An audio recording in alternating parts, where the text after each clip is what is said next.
Command Performance USA, the greatest entertainers in America, as requested by you, the fighting men of the United States Armed Forces throughout the world. Command Performance! Presented this week and every week till it's over. Over there.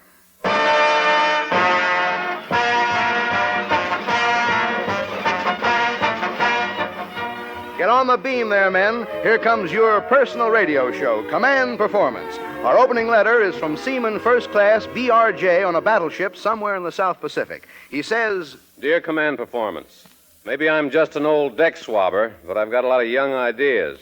One of them's Betty Grable. I happened to read in the last Walter Winchell column I saw that Betty was keeping company with George Raft. Please tell Betty that we've got a nice big battleship. Why should she waste her time with a raft? Well, brother, you've got something there, and we've got something here, too. She's yours for tonight. Fellas, Miss Betty Grable.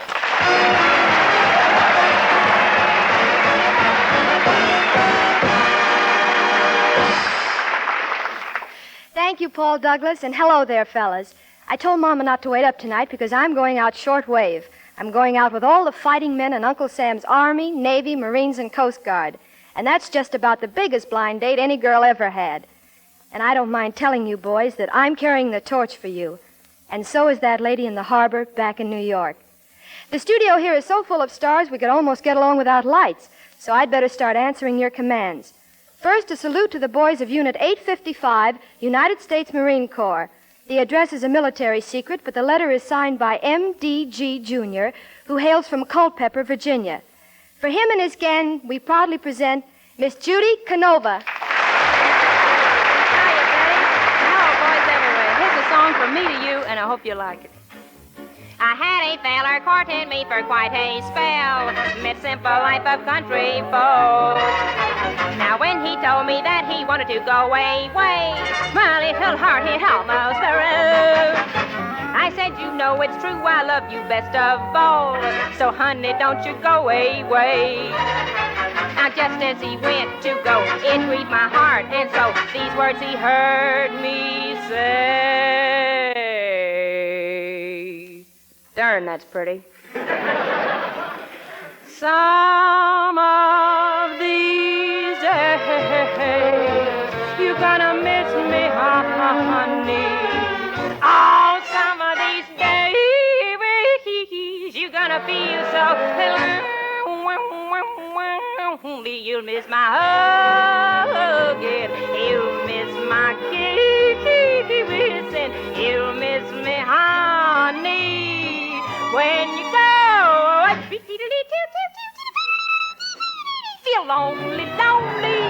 I'm blue, only for you, honey. Oh, you've had your way, and that ain't hay. And when you leave me, I know 'twill grieve me. You'll miss your little baby.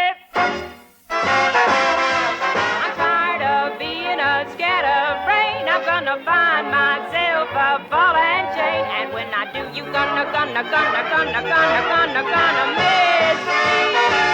Oh, some of these days.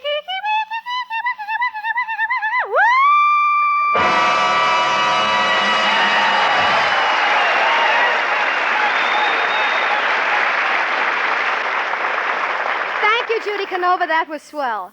On our show of March 22nd, a very amusing man gave a lecture to sailors in which he discussed the facts of life. Apparently, he gave such valuable advice that you men have called him back for his second triumphant appearance on Command Performance. Robert Benchley.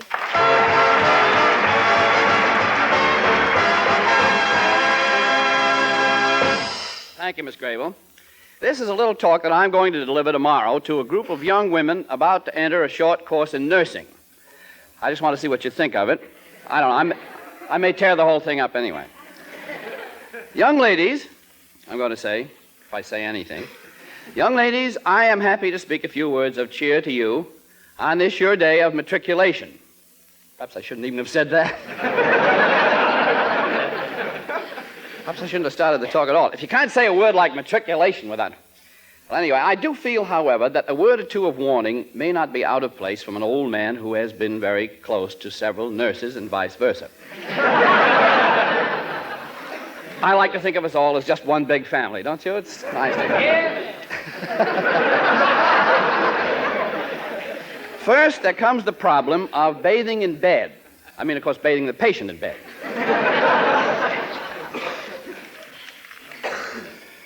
Well, let's look at it from another angle. Let's take the subject of changing the bedding after bathing the patient in bed. Now, as I see it, the problem is to get the bottom sheet out from under the patient without tossing him too far in the air or catapulting him on the floor on the other side. This can be done by calling his attention to something outside the window, counting 1, 2, 3, and then not changing the bottom sheet at all.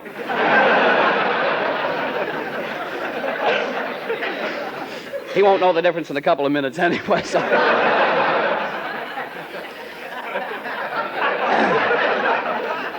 Now, once you've got the patient washed and the bed linen changed, there is a question of... I wonder if you'd like to hear something about... something about the work we're trying to do among our boys up at our little camp in Silver Lake. I don't think it's generally known that most of our boys up there are between the age of 16. We feel that by taking the boy at this age, we can get him into closer touch not only with his parents, his school, and people, lots of people, but also with the town in which he lives, the flag to which he pays allegiance, and to the town in which he lives. I was talking on this subject only last week at our Uptown branch, asking for contributions for the camp, and at the conclusion of my talk, a little old lady, dressed all in lavender, came up on the platform and, placing her hand on my arm, asked, "What the hell did you do with all the money we gave you last year?"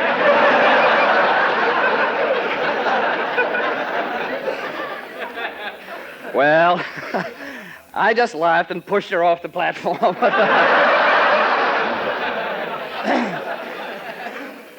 But I quote that only to show how much interest people are taking in our camp and how bright the future seems to be for it. Or did I say that? Well, anyway, to get back to what I was going to say to the young ladies who are training to be nurses. From my experience with nurses, I think that I'm right in making the suggestion that the nurse is likely to hang around the room too much. Is that right? I don't know. Nurses are often very charming young ladies. I say this entirely on hearsay. I never happened to draw one. I hear about these guys with beautiful nurses, but the one I usually get looks like whirl away with a cap on. Only kidding, Miss Tuttle. We now come to the subject of hospital bedroom equipment and its use. But I see that my time is about up, and so we shall have to postpone this section until our next meeting. Well, maybe the time isn't quite up yet, but it will be by the time I've announced that I will be in the vestry at the close of this talk for consultation with any of you young ladies who still want to continue nursing after what I've just said and who would like to try getting this shoulder of mine back into place. In the vestry, and this goes for you too, fellows. What have I said?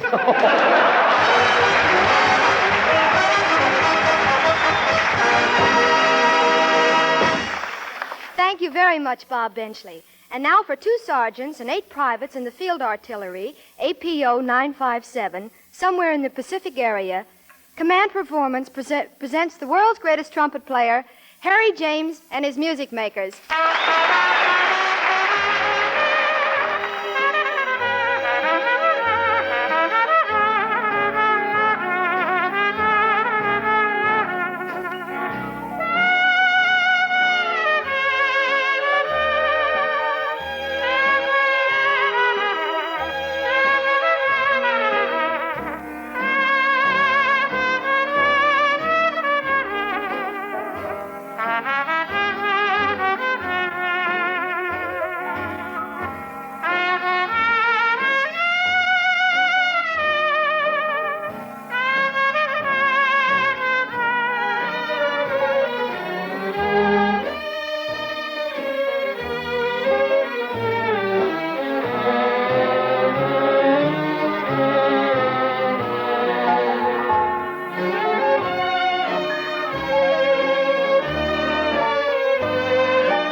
James.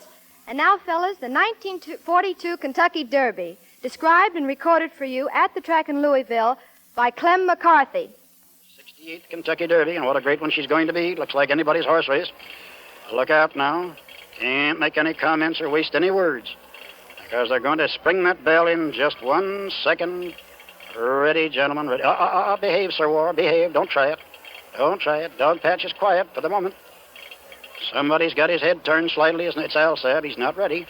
They're off, and they got away together. Al Sabb took a bump, and I know you caught the roar of that crowd. Dog Patch was quickest on his feet, and he's tearing down here. But over on the inside, it is Devil Diver, stepping very fast, trying to get up to shut out. On the outside, with regards, it came over very fast, didn't interfere with anybody, but he's down there fighting for the lead. And it is with regards, stepping right on the lead by a length and a half. And it is shut out in second place. Dog Patch is third. Over on the inside, Fair Call is fourth. Devil Diver is fifth, Apache is sixth, and the other horses are right close up. Requested is seventh on the inside, in a little trouble for the moment.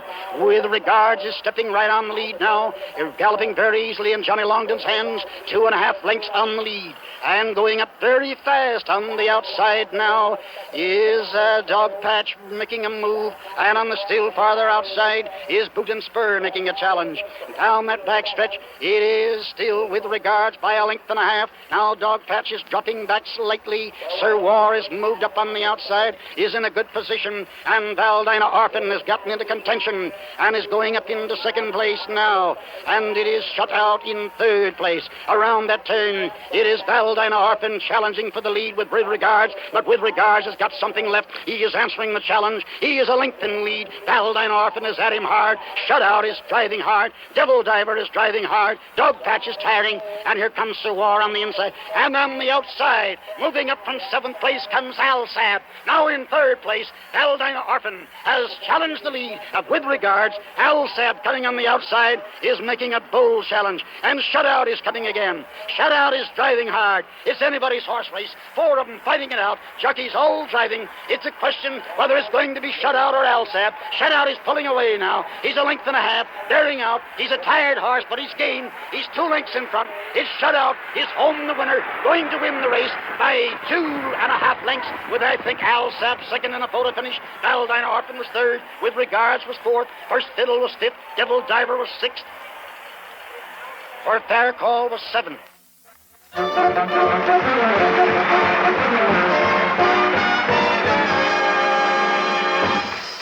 That was it, boys. The Kentucky Derby with Shutout the winner. Back into the mailbag now, we find a letter from the gang at the U.S. Naval Air Station, Coco Solo Canal Zone. It is signed by ACH, who says, I suppose you're swamped with requests, and it will be some time before you get to mine, but I'll be waiting for Jack Benny. Well, ACH, suppose I refer your request to the heavyweight champion of microphonia, Don Wilson. Thank you, Betty. Thank you. Gosh, she's beautiful. You said it. And now, fellows, we bring you a man who used to be a beautiful baby, Jack Benny.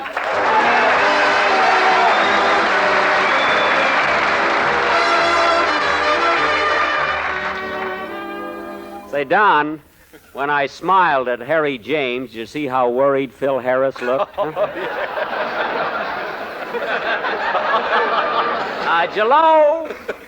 Jello again, this is Jack Benny talking. And Don, I like that beautiful baby introduction. Was that just a lucky guess, or did you have authentic information? Well, Jack, when I was over to your house for dinner the other night, I took a peek at that old family album of yours. Oh, Don. And I must say you were a gorgeous infant. Were you really so good looking? Well, I don't want to sound hammy or anything like that, but for the first 17 months of my life, I was a length ahead of Robert Taylor. In fact, I won 4 blue diapers. I can imagine. Say, Don, I'll bet you were quite a healthy-looking kid yourself, weren't you? Well, Jack, I don't... I could just see you as a baby, Don, bouncing your mother on your knee. Yeah. And I can hear your mother singing to you, "Rock-a-bye, baby, on the treetop." Oh, she sure did. That tree must have been a redwood. Well, anyway, I'd like to be a baby again. I really shouldn't keep talking like this, but I was about the cutest little Dickens in Waukegan. In fact, people from all around used to come to my father's meat market just to see me, you know? Meat market? Why, I thought your father ran a clothing store. Well, Don, it was a combination meat market and clothing store. On Saturdays, we used to run a special, a pound of hamburger with 2 pair of pants. Oh, it went over very big. I remember one time... Hello, Jack. What are you talking about? We were talking about me. Don just happened to mention that he saw my family album and that I was a beautiful child. You beautiful? Yes, I was. Not only that, I developed very quickly. When I was only 3 months old, I had 4 lovely teeth. Well, you're right back where you started from.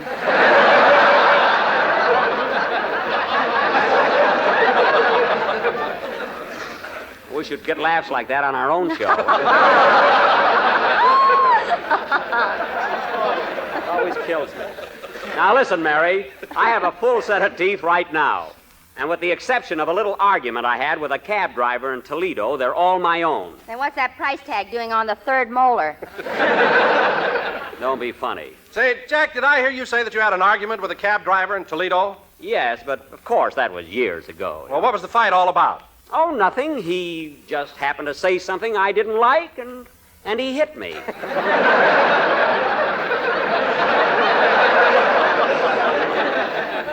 Otherwise, Toledo was lovely. Say, Don, when you were looking through that album, did you see the picture of Jack's uncle on the big white horse? Yes, I did. That was my Uncle Beaumont, you know. And did you see the tree in back with a rope dangling from it and that big crowd of men standing around? Mary, my uncle didn't steal that horse. That was just a scene from a Western movie he was making called The Code of the West. What are you laughing at? I'll bet he never saw the preview.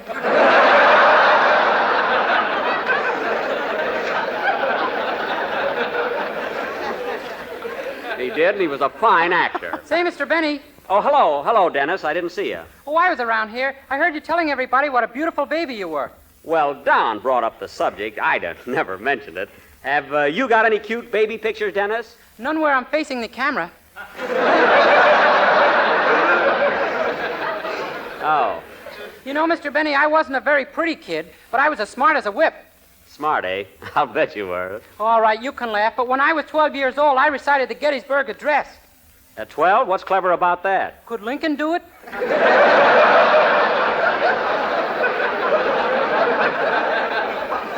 All right, Dennis, we won't go into that. But if you were so smart at the age of 12, what happened to you in the meantime? I don't know. All of a sudden, everything went blank. That's what I thought. Say, where's Phil? Oh, he's around here somewhere. By the way, Jack, I don't know whether I ought to tell you this or not, but Phil's pretty sore about that crack you made at rehearsal. What crack? You know, when you told him that if he didn't like it here, he could go out and get his own program. Oh. Well, gee, Don, I was only kidding. I didn't mean anything. Well, Phil took it pretty seriously, and he said he's going to leave you. Leave me? Why, I made the guy. Gee. When I picked him up, he was demonstrating curlers in a drugstore window.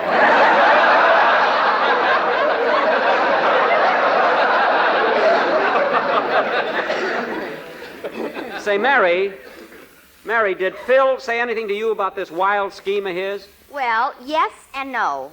What do you mean, yes or no? Yes, he told me, and no, I I ain't ain't going to tell you. I know. All right, I'm not worried about it. I can get another orchestra leader.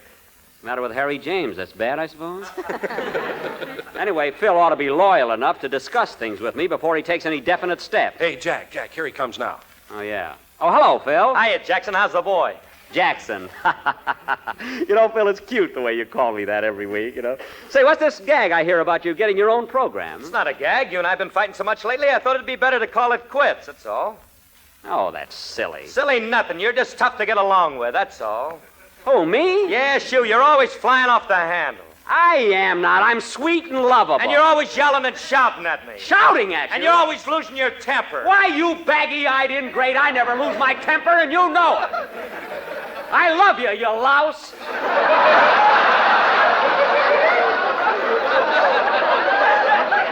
Oh, sure. Well, now listen to me, Phil Harris. Gee, you'd think they were married.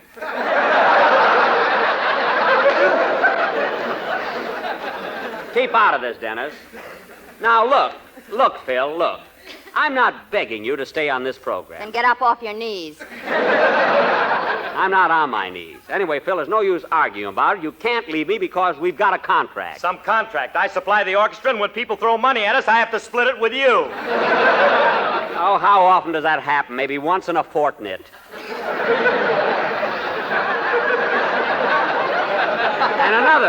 And another thing. Oh, Jack, what are you beefing about? If Phil wants to go, let him go. Certainly. You can get Abe Lyman to take his place. Oh, that would be fine. Abe Lyman happens to be the cab driver that punched me in Toledo. That's all I need. Say, Jack, you know a lot about music. Why don't you form your own orchestra? Well, maybe I will. Say, I could organize a darn good swing band, believe me. If you do, I got a swell name for it. Never mind. What is it, Mary? Jack Benny and his Stinkolas. Listen, Mary, I don't have to worry about getting a band together because Phil is only bluffing. If he went out on his own, where would he get a sponsor? Don't worry about me. I've got a sponsor. Oh, you have, eh? Yeah, I'm going on the air for McMillan's Corn Plasters. Corn plasters? Yes, corn plasters. Well, that fits. Half the time you're corny and the other half you're plaster. Anyway, Phil, if you're smart, you'd stay right here and try to be a little more... I'll answer it. Hello? Hello, Mr. Benny. This is Rochester.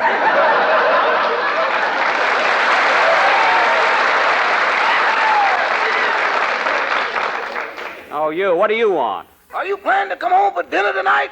Well, certainly I am. Well, if you want something to eat, you better bring some food home with you. What are you talking about? There was plenty of food in the icebox when I left the house this morning. What happened to it? In the which? In the icebox. When I left this morning, it was just bulging with food. Well, the swelling's gone down now.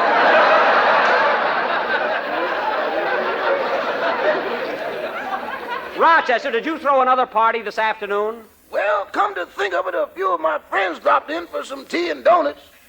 Now, listen, if you just served tea and donuts, what happened to all those lamb chops? Well, I ran out of donuts. Yes? So we bored holes in the chops and dunked them. That's fine. Well, what happened to the big roast turkey that was in the icebox? Oh, that was first prize in the bingo game. Well, that's the last straw. Now, you just see that there's some food in the house when I get there. Okay, goodbye. Goodbye. Oh, say, boss. Now what? As long as you're coming home, will you bring my fan mail? Yes, I'll bring it. Goodbye. Darn, that Rochester eats me out of house and home. Well, that's all for us, fellas. Good luck and give 'em hell.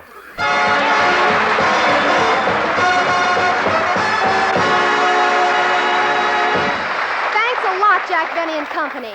Now a very nice letter from a very nice sergeant at Army Post Office, number 803A at Suriname, South America. Dear Command Performance, I'm one of the many listeners to your program for the fighting men of the good old USA. You know, we fellas can't thank you enough for the wonderful work you're doing all for us. Our favorite singer is Mary Martin, and we'll be patiently waiting and listening for her sweet and lovely voice. Well, Sergeant, you don't have to wait any longer. Here she is, lovely Mary Martin.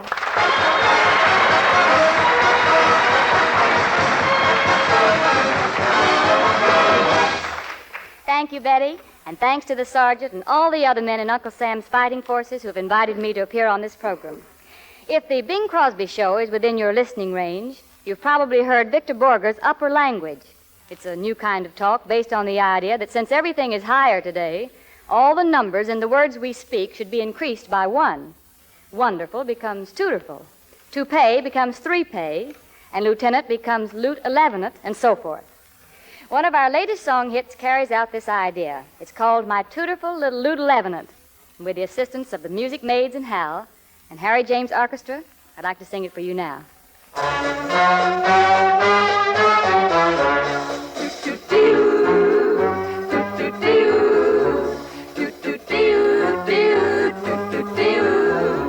There's a handsome lieutenant, and he's mine, all mine. No word is high enough, no praise to the sky enough. So I had to raise all the words by one. He is much more than wonderful, so I add one. I call him tooterful. That's one more than wonderful. In fact, he's just free divine. He is my tooterful little loot 11, and he comes from Timbuktu. He is my tooterful little loot 11, and he's the only 2-5 me. It's higher praises that he deserves, so I sing his praises in higher words. He is my tutor, my little Lebanon, and he comes from Timbuktu. Does he come from California? No, no. Does he come from 11 Tennessee? No, no. Does he come from Washington? No, no. He comes from Timbuktu. It's higher praises that he deserves, so we sing his praises in higher words. He is my tutor, my little Lebanon, and he comes from Timbuktu. And he comes from Timbuktu.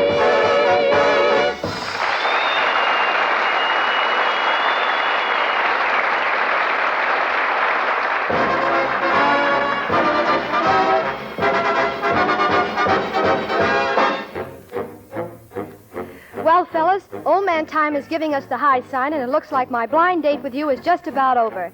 And when a gal has been shown a good time, it's customary for her to express her appreciation by extending her date the courtesy of a goodnight kiss. I don't suppose a shortwave kiss can be very effective, but it's the best I can do right now. So here it is. Oh, Colonel. Well, fellas, if we didn't get around to answering your particular request this time, keep listening. Your letter is probably here in the bag. And take it from me, that battle you're fighting out there is in the bag, too. This is Betty Grable thanking you for the date and reminding you that Hollywood turns out a lot of pictures. But for you, Hollywood just turns out. Goodbye now.